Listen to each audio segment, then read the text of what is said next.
নমস্কার বন্ধুরা, সবাইকে অনেক অনেক ভালোবাসা জানিয়ে আমি আমার চ্যানেলে আজকে নিয়ে আসছি। দেখো কি রেসিপি।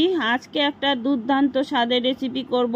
অনেক দিন পর বাড়িতে নিয়ে এলাম। দেখো পাঁঠার মাংস, এখানে কচি পাঁঠার মাংস, এখানে আছে সিনার পিস বা আরও আছে থাইয়েরও পিস। দেখো এখানে যে তেল তেল যে মাংসটা আছে, অনেকটাই তেল আছে, তাই আমি তেলগুলো আলাদা করে নিলাম। এই তেল দিয়ে আলাদা করে তেলের পকোড়া করব। তেলের পকোড়া খেতে ভীষণ আমাদের ভালো লাগে, আমরা সবাই খাই। তো তেলের পকোড়া আর মাংসর থেকে আমি তেলগুলো সব আলাদা করে নিলাম, আর মাংসটাকে ভালো করে একদম বেছে ধুয়ে ঠুয়ে নিলাম। ধুয়ে ঠুয়ে নিয়ে তারপরে দেখো আমি ভালো করে মেখে নিচ্ছি। প্রথমে দিয়ে দিলাম হলুদ পরিমাণ মতো, তারপরে লবণ, তারপরে তেল দিয়ে ভালো করে মেখে দেখো আমি এখন একটা ছোট্ট প্রেসারের মধ্যে দিয়ে দিচ্ছি। এখানে যেহেতু 1.5 কিলো মাংস আছে, তো প্রেসারে আমি দিয়ে ভালো করে দেখো আস্তে আস্তে করে সব মাংস প্রেসার কুকারে দিয়ে দিলাম, যাতে তাড়াতাড়ি মাংসটা সেদ্ধ হয়ে যায়।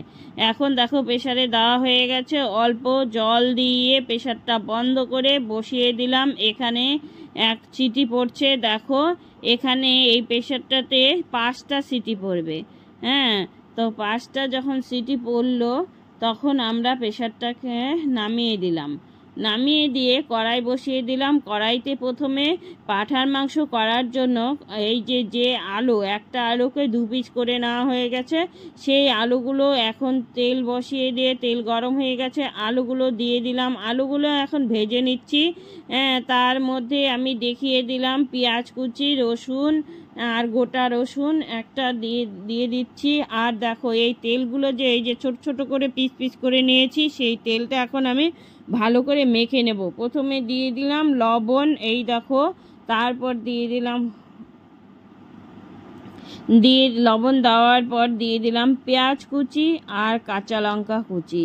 এখন দেওয়া হয়ে গেল পেঁয়াজ কুচি, কাঁচা লঙ্কা কুচি। এখন দিয়ে দিচ্ছি দেখো বেসন দিয়ে দিলাম 2-3 চামচ। বেসনটা দিয়ে এখন এই দিয়ে দিলাম এই যে হলুদ, দেখো সুন্দর করে। তারপর দিয়ে দেব চালের গুঁড়ো দিলে পরে বড়াটা একটু মচমচে হয়। এখন দিয়ে দিলাম লঙ্কার গুঁড়ো, এই তো। তারপর দিয়ে দিচ্ছি যে চালের গুঁড়োটা দেওয়া হয়ে গেল বন্ধুরা। তারপর এখন দেখো সুন্দর করে মেখে নেব। এইটা দেখো মেখে নিচ্ছি, কারণ কি আধা ঘন্টা আগে, মানে মাংসটা হওয়ার আগে মেখে রাখছি। মেখে রাখলে খেতে ভালো লাগবে, আর লবণ টবণ সব কিছু একদম ঠিকঠাক হবে। আর যে এক্সট্রা করে জল দিলাম না, কারণ কি এই যে পেঁয়াজ দিয়েছি সেখান থেকেই জলটা বেরোবে, তাই আমি শুকনো শুকনো করেই মেখে রাখলাম। মেখে রেখে দেখো কড়াইতে আলু ভাজাগুলো তুলে নিলাম। আর এখন ফোড়নের জন্য দিয়ে দিলাম 2টো শুকনো লঙ্কা, এলাচ আর দারচিনি। এলাচ দারচিনি একটু থেতো করে তারপরে দিয়ে দিলাম। এখন এলাচ দারচিনি তেলের মধ্যে ভালো করে ভেজে দিয়ে দিলাম রসুনগুলো নাড়াচাড়া করে তারপরে দিয়ে দিলাম দেখো পেঁয়াজ কুচি দিয়ে তারপরে যে গোটা রসুনটা নিয়েছিলাম সেই গোটা রসুনটা দিয়ে ভালো করে এখন নেড়ে লাল লাল করে পেঁয়াজটা ভেজে নেব। দেখো পেঁয়াজটা কিন্তু মোটামুটি প্রায় ভাজা হয়ে গেছে। আর তারপরে দিয়ে দিলাম আমি 2-3টে তেজপাতা টুকরো করে দিয়ে দিলাম, কারণ তেজপাতাটা দেওয়ার কারণ হলো সুন্দর একটা সেন্ট বেরোবে। তার মধ্যে আমি মশলাটা করে নিয়েছি। এখানে কাঁচা লঙ্কা, আদা, পেঁয়াজ আর রসুন বেটে নিয়েছি। সেই মশলাটাই ভালো করে কেচে টেচে একটু জল দিয়ে ধুয়ে মশলার বাটিটা একটু দিয়ে দিলাম।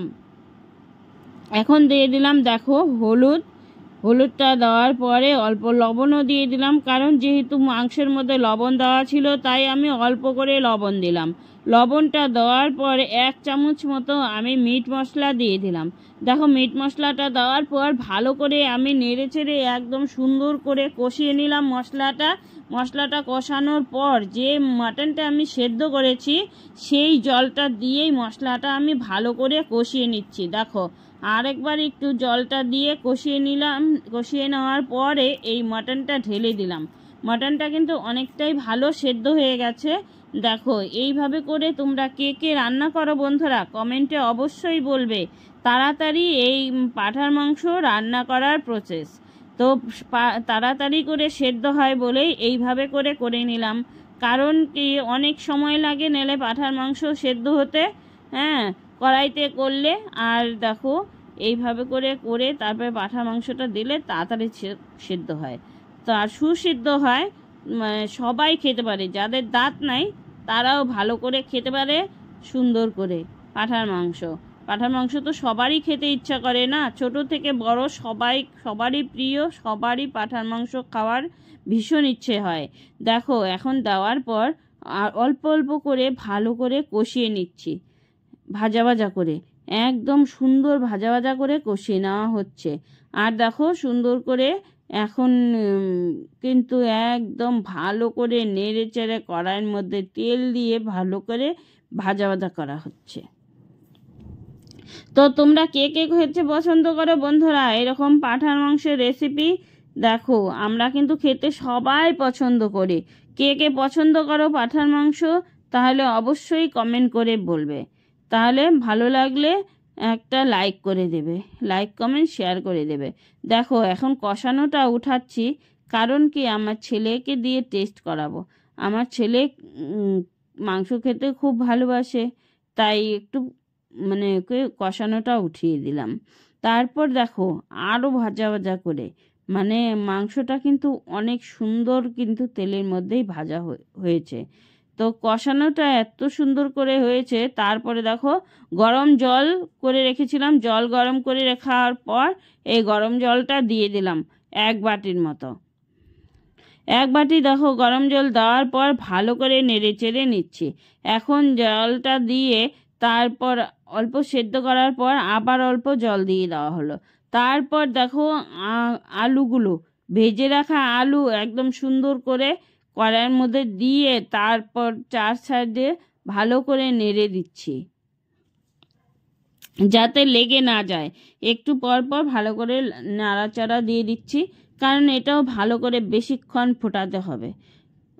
আর শুকনো শুকনো করে তারপরে জল দেবো, তাহলে খেতে ভালো লাগবে। তো বন্ধুরা তোমরা কে কোথার থেকে দেখছো অবশ্যই কিন্তু কমেন্ট করে বলবে, তাহলে আমি অবশ্যই কমেন্টের উত্তর দেব। তা তোমরা অবশ্যই তাড়াতাড়ি করে কমেন্ট করো সবাই। এখন দেখো ভালো করে ফুটিয়ে নিলাম। ফুটিয়ে নেওয়ার পরে দেখো এখন এই যে গরম মশলা দেব।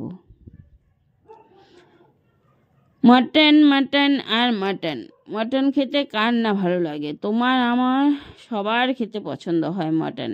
এখন দেখো কড়াইতে রান্না করতে করতে কতটা কিন্তু শুকিয়ে যায়, মানে কমে যায়। তাহলে সবার পাতে তো একদম সুন্দর করে দিতে হবে, তাই না বন্ধুরা?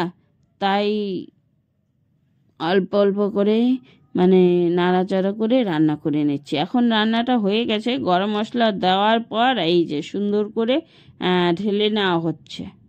দেখো ঢেলে নেওয়া হয়ে গেল। তাহলে তোমাদের কার কার পছন্দ হলো বলবে, আর ভালো লাগলে অবশ্যই লাইক কমেন্ট শেয়ার করবে। দেখো এখানে আছে 3-4টা আলু। দেখো এখন নামানো হয়ে গেল। তোমাদের কেমন লাগলো? এখন এই দেখো সিনার পিসটা উপরেই আছে। তো দারুণ! এখন গরম গরম ভাত দিয়ে, পকোড়া দিয়ে, ডাল দিয়ে, মাটন দিয়ে পরিবেশন করা হবে। তো সুন্দর।